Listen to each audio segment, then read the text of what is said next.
অৰুণোদয় আঁচনি হিতাধিকাৰী যিসকলে আছে মামাই বহাগ বিহুৰ উপহাৰ হিচাপে আপোনালোকক 8,000 কৰি আপোনালোকে টকা একেলগতে লাভ কৰিব। তো ফেব্ৰুৱাৰী মাহৰ 20 তাৰিখে আপোনালোকে অৰুণোদয় আঁচনি হিতাধিকাৰী যিসকল মানুহ আছে এইসকল হিতাধিকাৰীয়ে লাখ লাখ টকা লাভ কৰিব পাৰিব। তো আপোনালোকে 8,000 কৰি টকা লাভ কৰিব ফেব্ৰুৱাৰী মাহৰ 20 তাৰিখে।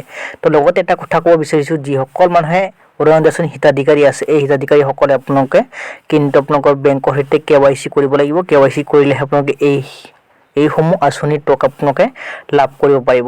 তো বহুত মানুহৰ কিন্তু বেংক একাউণ্ট এতিয়ালৈকে KYC নাই। তো যিসকলৰ KYC আছে ভাল কথা, যিসকলৰ KYC নাই শীঘ্ৰেই আপোনালোকে KYC কৰক। KYC কৰিলে আপোনালোকে এইসমূহ টকা আপোনালোকে লাভ কৰিব পাৰিব। আৰু যিসকল মানুহে এতিয়ালৈকে অৰুণোদয় আঁচনিখন এপ্লাই কৰিব পৰা নাই আপোনালোকে কিন্তু গাঁও সভাত আপোনালোকৰ যিটো পঞ্চায়ত আছে বা আপোনালোকৰ যিটো ব্লক আছে ব্লকত যাই কিনে আপোনালোকে নতুনসকলে আপোনালোকে আবেদন কৰিব পাৰিব। আৰু যিসকল পুৰণা হিতাধিকাৰী আছিল এই হিতাধিকাৰীসকলে কিন্তু নতুন কৰি এপ্লাই কৰা নাই এইসকলক এপ্লাই কৰক। এপ্লাই কৰিলে আপোনালোকে একেলগতে 8,000 টকা আপোনালোকে লাভ কৰিব পাৰিব।